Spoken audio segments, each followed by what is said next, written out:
لوح محفوظ کیا ہے اور یہ کس مقام یا کس جگہ واقع ہے؟ یہ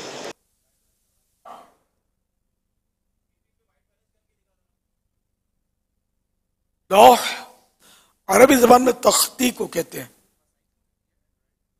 اسے لوح محفوظ، ام الکتاب اور کتاب مکنون بھی کہا جاتا ہے.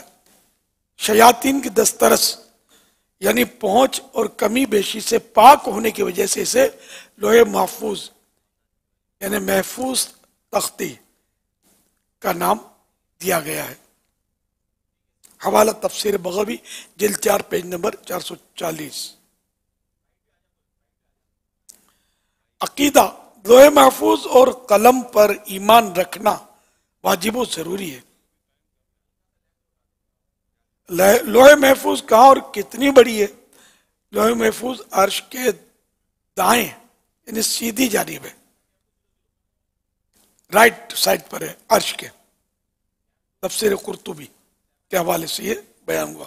حضرت سیدنا عبداللہ ابن عباس رضی اللہ عنہما نے فرمایا اللہ پاک نے لوح محفوظ کو پیدا فرمایا، اس کی لمبائی 100 سال کی مسافت یعنی فاصلہ تھی.